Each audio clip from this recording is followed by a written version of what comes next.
여러분 안녕하십니까? 뜨거운 시간 오후 5시가 돌아왔습니다. 박용진 TV 탄핵 특집 방송 제12화 세 번째 이야기를 오늘 박성태 사람과사회 연구실장님과 함께 나눠보도록 하겠습니다.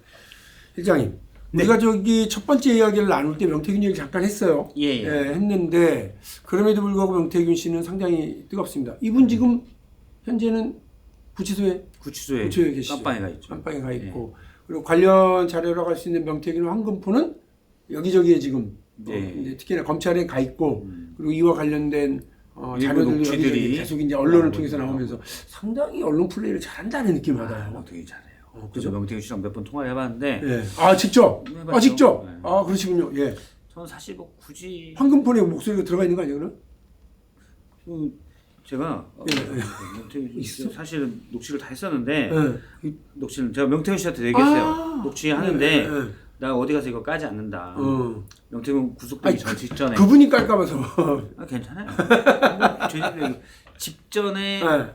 제가 문자를 보냈어요. 그냥 다 털어놔라. 그게 그리고 당신 국가를 위해서 지은 죄 있으면 거기에 그게 당신에게도 이롭다. 이 양반이 답장이 왔더라고요. 뭐라고요? 아 제가 대체 어떻게 해야 될까요? 아 남에게는 이래라 저래라 하지만 자기 운명을 자기가 모르는구나. 명태균이 상담하는 사람이에요 제가. 그러네, 상담받는 사람이네. 상담 받았죠. 꼭 김건희한테 문자 받을 수 있어. 아 귀찮아요. 선생님 어떻게 해요? 귀찮아. 명태균 씨 상담해서 얘기를 했죠. 예. 그냥 제가 볼 때는 준죄가 있다. 예. 그러면 가서 다 털어놓고 검찰에 사실대로 다 얘기하고 그런다면은 당신이 무슨 사욕을 챙겨서 한 것 같진 않으니 크게 벌을 받진 않을 거다. 그 양반이 예를 들면 뭐 가짜 여론조사 이런 걸 좀 뭐 작업을 하거나 이럴 수 있지만 그렇다고 돈을 막 무슨 저 국가 공적인 거에 개입해가지고 네. 그 뭐 저기 뇌물을 받아먹거나 이런 건 아니죠. 그런 건 같진 않아요. 그러니까 정치 자금을 받은 게 몇몇 지방 선거에 나가는 사람들에게 돈을 받았다. 아 그거는 뭘 해주고 그렇죠. 그걸 대가를 받은 거잖아요. 그거는 이제 여론조사 비용을 충당하려고 했던 것 같아요. 제가 볼 때는. 그러니까 공천 관련돼서 내가 너 여론조사 잘 나오게 해줄게 뭐 또는 그런 말 했는지 모르지만 의혹을 받고 있는 건 현재. 네, 그렇죠. 그런 걸 얘기해주면서 돈을 받은 건데 지방선거에 출마한 사람들 몇 명이 안 됐죠. 안 됐는데 어쨌든 컨설팅 피라는 이로 얼마를 받았는데 요거는 이 양반이 자신의 재산을 축제하기보다는 여론조사 비용이 들어가니까 윤석열 것도 해주고 누구 것도 해주고 들어가잖아요. 딴 것도 그동안 이제 창원지검에게 검찰이 맡기면서 네. 관련자들이 다 창원에 있다 이런 거였잖아요. 네. 근데 김영선 뭐 창원이죠. 그다음에 김상민 검사 물론 공천에 실패했지만 근데 지금 드러나고 있는 건 김건희 예. 서울에 살잖아. 그쵸. 한남동에. 그다음에 대통령 관련해서도 목소리가 나오고 그리고 뭐 오세훈, 예. 이준석 뭐 이런 분들 얘기가 해서 뭐 홍준표 예. 나오니까 좀 일찌감치 사실은 서울중앙지검에서 검찰 수뇌부가 직접 수사하거나 관장을 했어야 되는데 그러지 않고 미적미적 시간 다 보내고서 지금 별거 없는 중간 수사 결과 발표하고 서울중앙지검으로 다시 가지고 온 상태죠. 그렇죠. 보세요. 12월 3일 날 윤석열이 계엄을 하기 전까지 그때 가장 큰 핵심 이슈는 명태균이었죠. 그렇습니다. 명태균의 가장 핵심 이슈는 뭐였어요? 김건희가 어떻게 개입했느냐. 그 중앙지검에 서면 기자들 맨날 물어보고 수사관이 집에 가려고 그러면 기자들 따라붙어요.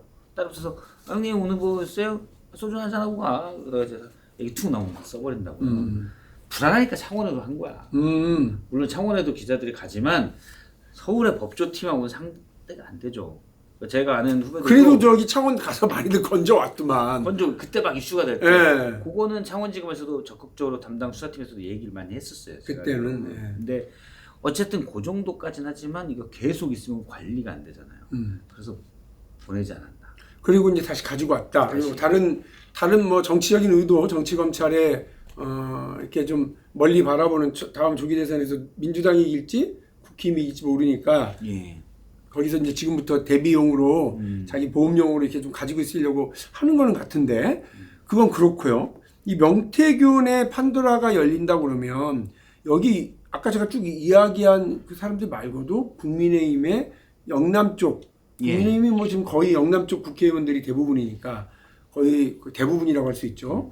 그 뭐 60% 이상. 그렇죠. 그 영남 쪽에 그러니까 국민의힘 본진이 쑥대밭이 될 수 있다. 이런 걱정들이 있는 것 같아요. 국민의힘은 걱정이 많죠.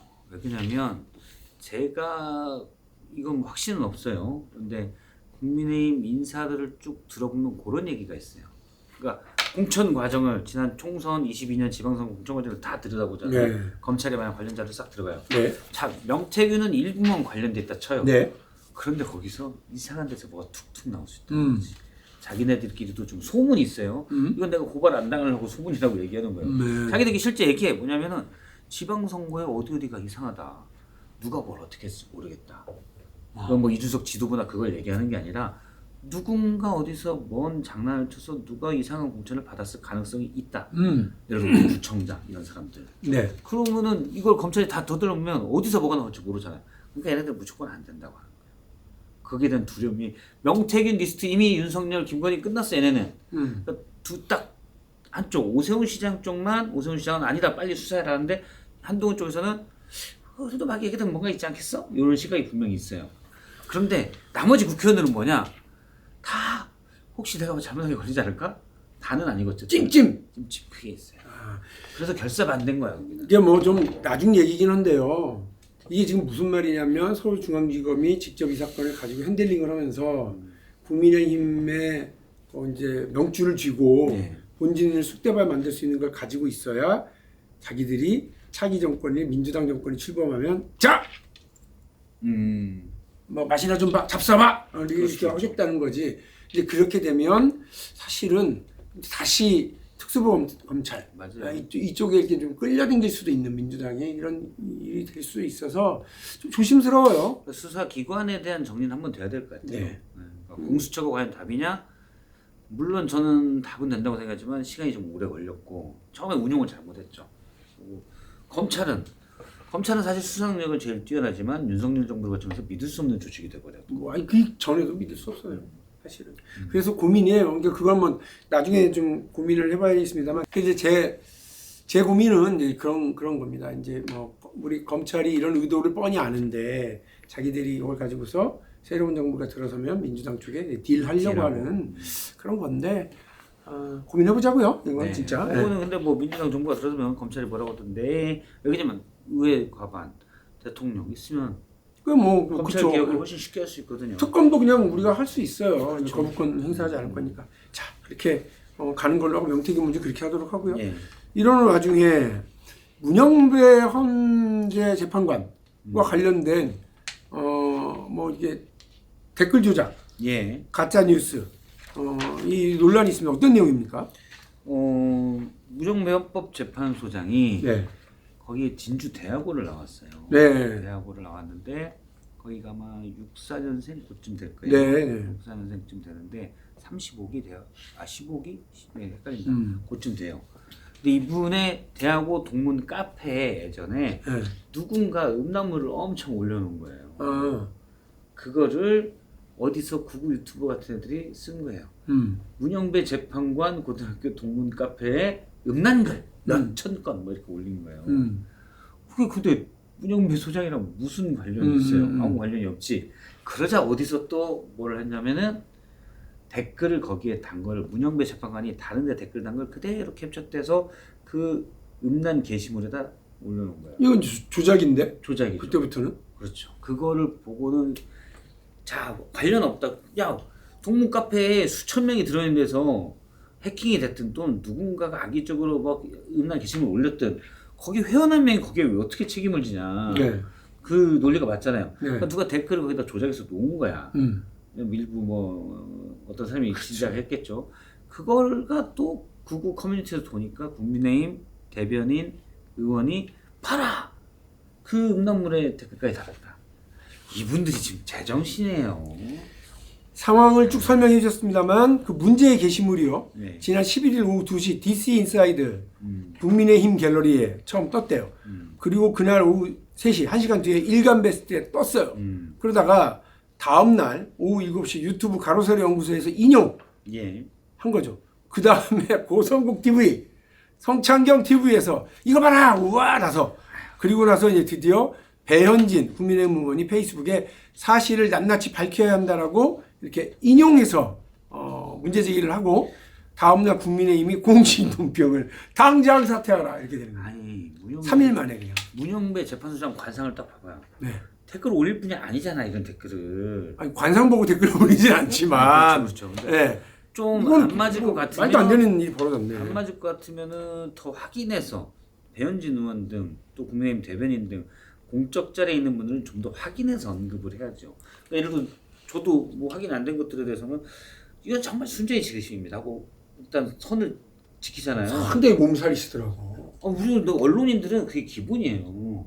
확인이 안 되는 사실을 확인된 것처럼 신중하게 얘기할 가야지. 신중하게 가야지. 그래서 혹시 내 주장이 틀릴 수도 있기 때문에 시청자나 아니면 유튜브나 뭐 또는 신문인 독자들이 아, 저 사람 주장이 틀릴 수도 있다고 본인이 얘기하는구나. 이걸 충분히 알게끔 해야 된다고요. 저희는 네. 훈련 받은 건 아니지만 문화가 언론사는 그게 딱 돼 있어요. 안 그러면 뭐 언중이를 떠나서 오해를 주면 안 되니까. 이런 게 이제 편승인데 이렇게 가짜 뉴스 편승하고 또 사회적 혼란을 가져오고 그게 이제 이른바 극우 세력들에게 이제 얹혀서 숟가락 놀려고 하는 예. 태도인데 이거 국민의힘이 따라가면 안 되는 거잖아요. 이렇게 가면 안 되는데 웃긴 게 권영세 비대위원장이 말도 안 되는 소리를 관훈 토론에서 했잖아요. 제가 듣고 가장 황당했던 건 뭐 계엄은 좀 문제가 있죠. 근데 저는 계엄 관련해서 그 해제 결의안은 만일에 그때 있었더라도 저는 표결에 참여하지 않았을 거예요. 이렇게 얘기하는 거. 아 진짜 김 PD님 여기 박용진 TV 스튜디오에도 개를 한 마리 키우도록 하죠. 이럴 때마다 개가 한 마리씩 짖게 하는 거. 아니 실제 개를 키워서 실제 개는 그렇고 우리가. 아, 그래요? 저먼 셰퍼드 이런 것들. 근데 이게 진짜 너무 문제지. 많아. 이제 너무 문제지. 그러니까 이게 계엄이 문제가 있다. 근데 해제 결의를 안 한다. 그 얘기는 뭐야? 문제가 있는데도 불구하고 그냥 방치하겠다. 이게 말이야 막걸리야. 그리고 만일에 계엄을 해제하는데 참여하지 않았다면 본인이 원하는 대로면 지금도 우리 계엄 시야에 살고 있어야 되는 거예요. 그렇죠. 이런 얘기를 어떻게 해? 끌려가지. 이게 무슨 상속세법 가지고 하는 것도 아니고 예를 들어서 무슨 뭐라고 그럴까요? 방송통신 관련된 것도 아니고 정책 뭐 이런 것도 아니고 계엄이잖아요. 계엄. 그러니까 문제가 있다가 무슨 뭐 규탄한 문제가 있다 이게 아니에요. 계엄이에요. 계엄. 그러면 그러면 그래도 빠른 해제는 좀 더 고민해서 그렇게 하는 건 아닌 거다. 말씀하신 대로 지금 되는 거잖아요. 맞죠.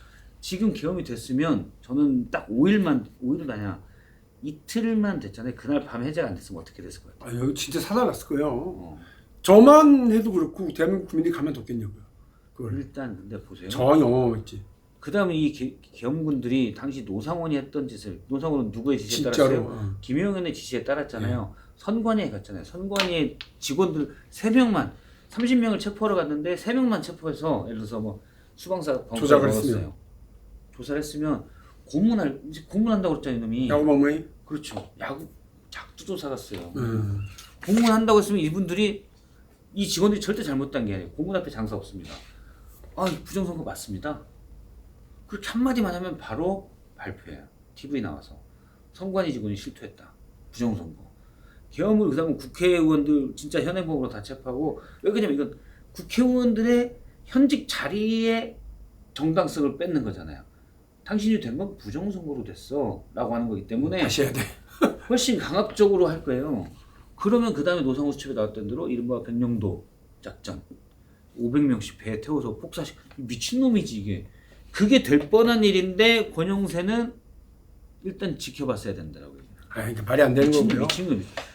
권영세 아시죠? 권영세. 예, 그럼요. 근데 이렇게 지금 민주당 국민의힘이 계속 이렇게 가면 민주당으로서는 뭐 고마운 일이긴 하거든요. 조기 대선이 벌어진 거 상정할 때. 그러나 국민 정신 건강상 진짜 이게 너무하는 일들이 많고 국민의힘이 이성을 잃어가지고 가짜 뉴스에 오히려 그 막 칼을 뽑아들고 흥분해가지고 저렇게 하더니만 이제는 이제 당의 대표 역할을 하고 있는 분까지 이렇게 하는 건 말이 되지 않는다 생각을 합니다. 이런 그 명태균 특검 혹은 명태균 수사에 대해서 심리적으로 쫓기고 또 대통령 탄핵 인용이라고 하는 과정에도 심리적으로 중압감을 느끼고 있는 국민의힘이 오히려 극우들에 더 이렇게 편승하고 또 그 역사적인 판단을 제대로 잘 못하면서 그 뭐 정광훈 목사를 비롯한 또 극우 유튜버들을 비롯한 이런 세력에 끌려가면 우리 조기 대선을 앞두고 있는 민주당에는 나쁘지 않습니다만 국민들은 정말 얼마나 속이 상하시겠습니까? 하루빨리 국민의힘이 이런 문제에 있어서 자기들의 과오를 인정하고 국민들께 사과할 거 제대로 사과하고요. 또 윤석열 대통령을 보호하려고 그러는 이런 엉뚱한 행위들을 중지하기를 촉구하면서 박용진 TV 탄핵 특집 방송 제 12화를 이렇게 마치도록 하겠습니다. 다음에 다시 오후 5시에 뵐 텐데요. 우리 박성태 사람과 사회 연구실장님께서 더 날카롭고 그리고 더 깊이 있는 내용을 가지고 재미있게 만날 수 있도록 하겠습니다. 여러분 고맙습니다.